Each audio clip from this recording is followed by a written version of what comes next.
evening, everybody, and welcome to the Metal Magdalene with Jet Radio show. Tonight we have with us a special guest. We have Pustulus Maximus from the band Gwar. Welcome to the show, Pustulus. It's a pleasure to be here in Radio Land. So, Pustulus, Gwar has been here on Earth now for about 30 years. So tell us a little bit about Gwar, what you guys did before coming here, and what your goals were once you got here. Well, the main goal is to leave, find something else to do, and it's not going so well. I guess we've become trapped in the world of rock and roll, and have been stuck there ever since, but I think... we really weren't even supposed to be here today.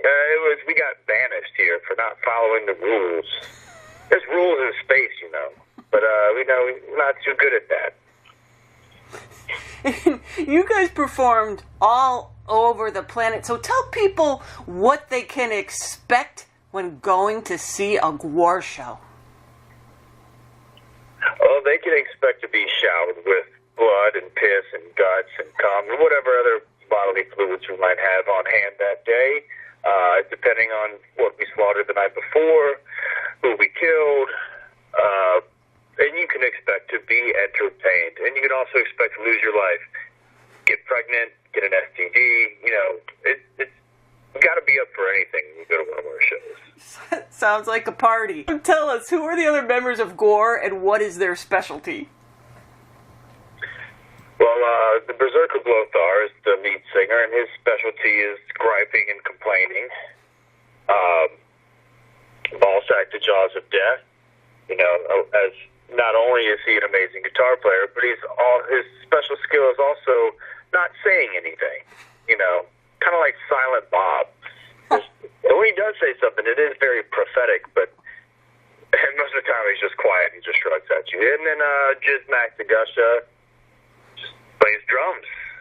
Specialty, I don't know, banging on stuff, feeling. And then, of course, Beefcake, and you know what he does. He holds the bass. I'm not sure if he plays it, but he definitely eats a lot. And speaking of eating a lot, every year you guys host the Gwar Baku. So what's that event all about?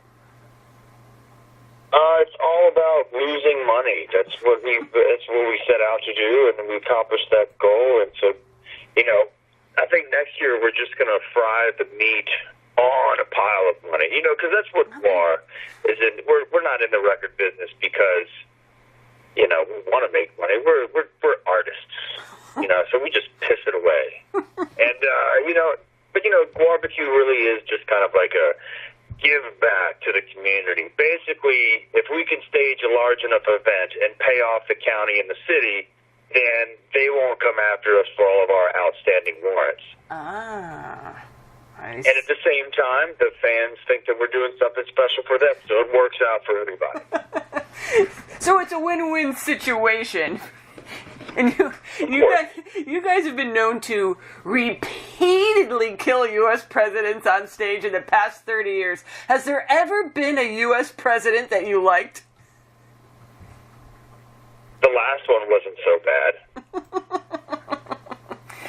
The current one, not so much. But I gotta hand it to the Bushes, because not only did they smuggle thousands upon thousands of weapons in the Iran-Contra affair, but they also conspired to fly planes to American buildings. So that I have to applaud. So we're here today to tell the people about your new album coming out in a few weeks called The Blood of Gods. Now, this is the first album without your fallen leader, Odorous Urungus. So what was the vibe like going into the studio for the first time to record without him, and what were some of the struggles and triumphs that produced the new sound?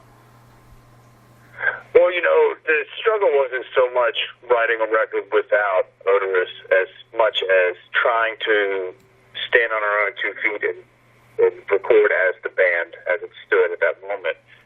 Because obviously when I returned back to Earth, the band was, the band that we have now was different even then. Mm-hmm. So the Gwar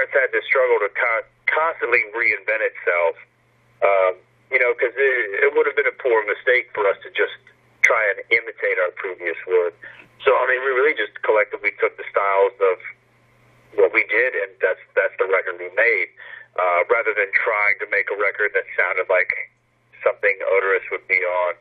You know, we would rather not do a poor imitation, because Odorous Rungus is irreplaceable by all means. Mm-hmm. And, you know, it just definitely shows our rock roots in this record. Struggles, it was a struggle to stay sober the whole time, but as is with daily life on Earth. So, tell us a little bit about this album now. You know, what's it all about, and what are some of the subject matters? Well, you know, it's about what has happened to Gwar in the last few years.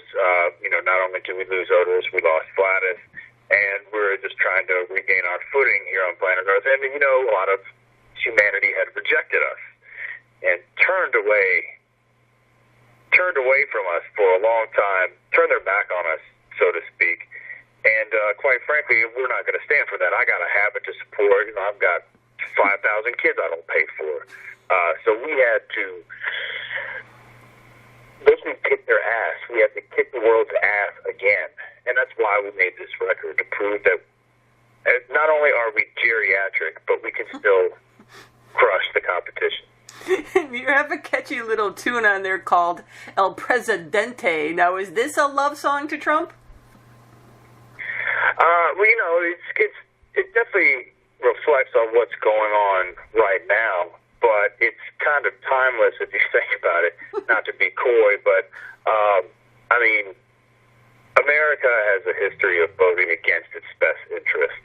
Mm-hmm. Americans in general. I mean, you have Republicans today that are dirt poor that still believe in what Ronald Reagan did, which is the trickle-down economics, or whatever you want to call it, which only affected the rich people, or it helped them. It only helped the rich. It did not behoove the poor to do that. And, you know, they've got this lie that middle-class people are wealthy just because you can afford the nice new iPhone and you have a big flat-screen television. That doesn't mean you're not poor. You know, it just means you're not fucking rich. I don't know.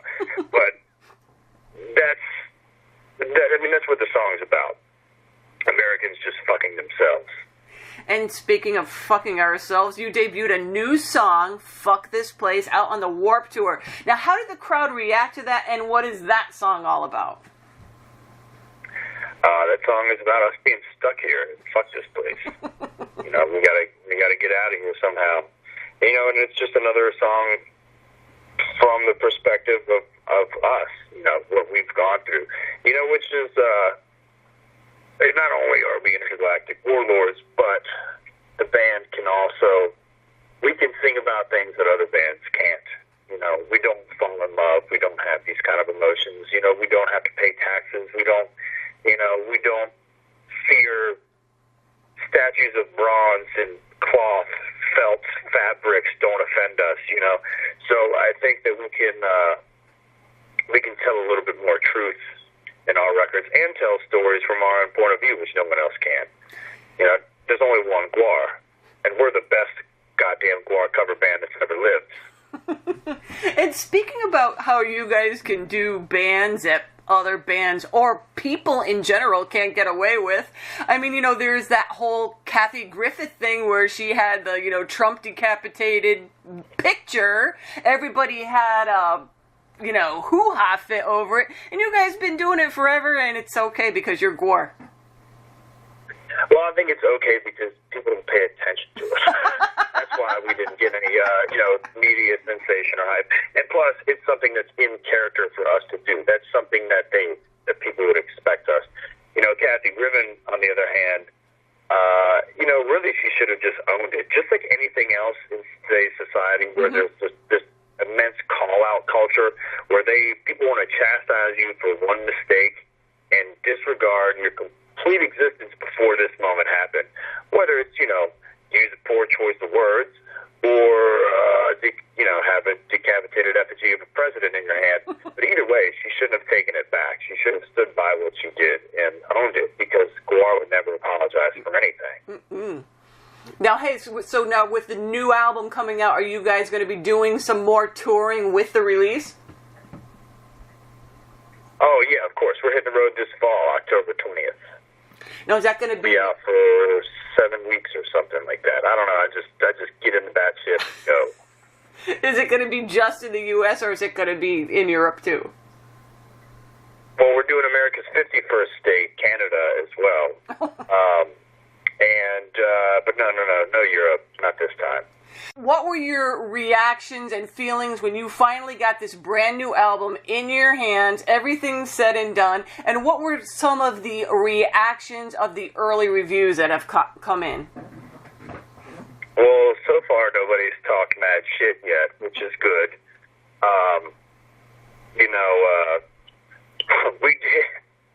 We did have a gentleman from Richmond review Battle Maximus as if it was new. And he thought that I sang on it and said that my vocals were subpar, which was Odorous Youngest' last record. Oh man. So like I said again, a lot of people don't pay attention to us, even the people that live in our own backyard, or haven't a sense to fact check. But for so far, this record has been well received and feels pretty good. But maybe. I'd rather disappoint more people than make them happy, so there's kind of like a trade-off there. Jubilation only lasts so long. So there you guys have it. The new Gwar album is out October 20th on Metal Blade Records. And Pustulus, thank you so much for taking the time out to do this with us here tonight. The pleasure is all yours.